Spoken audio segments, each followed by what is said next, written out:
एक छोटे से गांव में नेहा नाम की एक महिला रहती थी।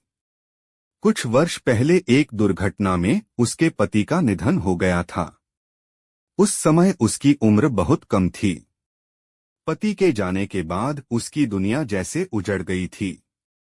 घर की जिम्मेदारियां, समाज की बातें और भविष्य की चिंता उसे हर दिन परेशान करती थीं। फिर भी नेहा ने हार नहीं मानी। उसने अपने दुख को अपनी ताकत बनाया और मेहनत करके अपने जीवन को संभालने का प्रयास किया।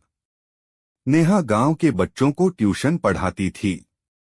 उसकी सादगी, ईमानदारी और मेहनत के कारण गांव में सभी उसका सम्मान करते थे। लेकिन उसके मन में कहीं न कहीं अकेलेपन का दर्द हमेशा बना रहता था। उसी गांव में राहुल नाम का एक युवक रहता था। राहुल एक स्कूल में शिक्षक था।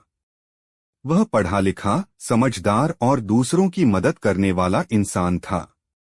एक दिन वह अपने एक छात्र के घर गया, जहां उसकी मुलाकात नेहा से हुई। बातचीत के दौरान राहुल ने महसूस किया कि नेहा बहुत साहसी और आत्मनिर्भर महिला है। धीरे धीरे दोनों की मुलाकातें बढ़ने लगीं। राहुल अक्सर बच्चों की पढ़ाई से जुड़ी बातें करने नेहा के पास आता था। समय के साथ दोनों अच्छे मित्र बन गए। राहुल ने देखा कि नेहा ने जीवन में बहुत संघर्ष किया है, फिर भी वह हमेशा मुस्कुराने की कोशिश करती है। गांव के कुछ लोग उनकी दोस्ती को गलत नजर से देखने लगे। तरह तरह की बातें होने लगीं। लेकिन राहुल और नेहा ने लोगों की बातों पर ध्यान नहीं दिया।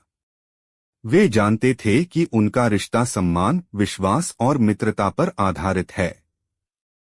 एक दिन राहुल ने नेहा से कहा, जीवन में दुख और खुशियां दोनों आती हैं। किसी एक घटना के कारण पूरी जिंदगी को अंधेरे में नहीं बिताना चाहिए। राहुल की बातें सुनकर नेहा को नई उम्मीद मिली। उसने महसूस किया कि जीवन सचमुच आगे बढ़ने का नाम है। राहुल हमेशा उसे आत्मविश्वास देता था और उसके हर निर्णय में साथ खड़ा रहता था।